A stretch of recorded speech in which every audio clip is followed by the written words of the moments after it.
You know, Subaru is really good at doing what Subaru does, and anytime, from my experience, anytime that they kind of deviate from that by tweaking things around. Hey guys, welcome back. Steve here with 6 Star Automotive. This last week I had a customer that had a rather specific need, and it gave me an idea for this video. So before we get started, you guys know the routine. Like, subscribe, hit the bell, and join me as we talk about used Subarus you might not want to buy.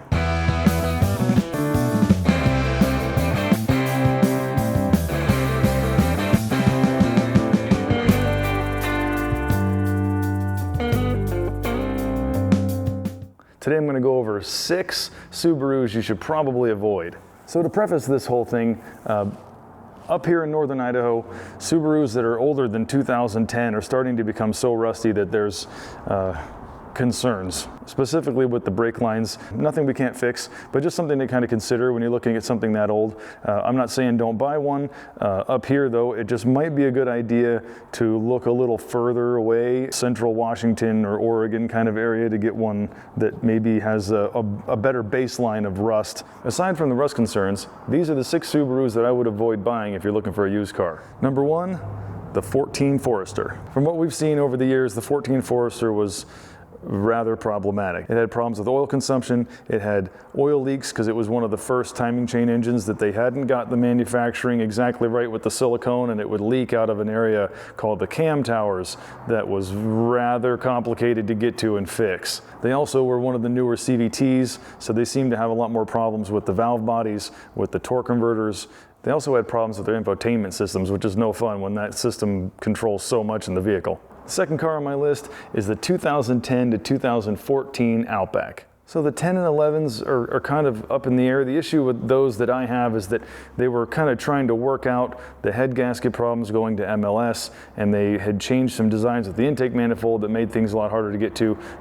So the 10s and 11s, not necessarily so much, but I mean, really, there's other options out there that are better. But the 13s and 14s is when they transferred over to the newer engine and the newer CVT, and they really hadn't gotten it figured out yet. So again, with the valve bodies, with the torque converters. This generation also seemed to go through headlights for some reason a lot.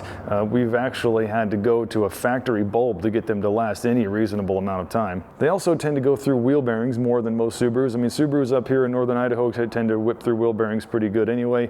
I think there's just the salt that kind of works its way in past those inner seals, but for some reason these Outbacks tended to go through them even faster than normal. And last and probably least, the seat design, not really my cup of tea. The third car on my list is the first generation, which is the 2012 to 2014 Crosstrek. They're pretty cool cars, and the newer ones are actually not all that bad, but with the first ones, you know, you're kind of seeing a commonality here with this year range. They ended up having big problems with oil consumption, and for whatever reason, they would go through the front axles more than other Subarus. I don't exactly know why that is. Number 4, some people might not like me for this, but anything with an H6 engine. You know, Subaru is really good at doing what Subaru does, and anytime, from my experience, anytime that they kind of deviate from that by tweaking things around and messing with stuff, it doesn't really tend to go very well. So the H6s, there's so much more complexity with so little actual gain that I wouldn't do it. Number 5, any Subaru with a turbocharger before 2019. Again, this one might get people to not like me, but you know, I see all the ones that are problematic. You know, I see the ones with spun bearings. I see the ones with turbos that don't work. You know, and to be fair, I guess a lot of that is due to a lack of maintenance. But from what I've found, the complexity that's added by adding that turbocharger onto those older cars, you know, you have the intercooler that's in the way. You've got the turbocharger that's just so much. It's heat soaking the whole engine bay. The rubber components inside get hard and crack over time. Oil leaks, and just again with the general longevity of the engine, especially now that they're getting as old as they are, I absolutely would stay away from them. Unless you are the kind of guy who wants to tear that thing to shreds and start from scratch, then by all means, you know, have fun. Number 6, the Tribeca. I have talked more people out of repairing and buying Tribecas than I can care to count. I mean, we've had so many problems with those things that, you know, so for one, they had the H6 engine, they had a completely different interior, it was like a completely different car. I mean, it's like Subaru didn't even make it. For some reason, it just was such an oddball that, you know, and every time we get into them, they just turn into this giant can of worms, and I just would stay away. So I don't want this video to be entirely negative, you know, I want it to be informative, but let's get on the positive side. What are some Subarus that I absolutely love? Again, remember, this is rust excluded. Design, functionality, repairability, longevity, that kind of stuff. 2005 to 2007 Outback, especially the one with the manual transmission. Those things are just chef's kiss, amazing, top of the line, my favorite Subarus out there. Other ones are the 2004 to 2008 Forester. I absolutely love those things, especially that 06 to 08 range where they had that kind of facelift. Love those. Super cool, super great to work on.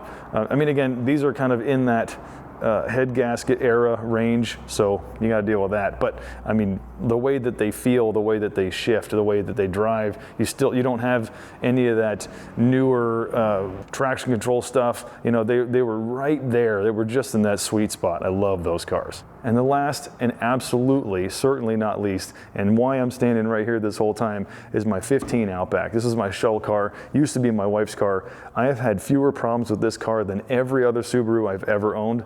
This thing is phenomenal. I absolutely love this car. So I hope you guys learned something from this video. Remember that we do offer pre-purchase inspections, and I'll always talk to you if you give me a call on the phone and ask me about any other kind of car. You know, honorable mentions, pretty much anything, Toyota, Honda. Anyway, call me and I'll give you guys some advice, no charge, no problem. I absolutely love cars, and I love helping people buy cars, and I love helping people fix cars. All that said, I gotta get back to work. I hope you guys enjoy this video and all the others that I've made. And remember, you can always come by to experience a 6-star difference for yourself.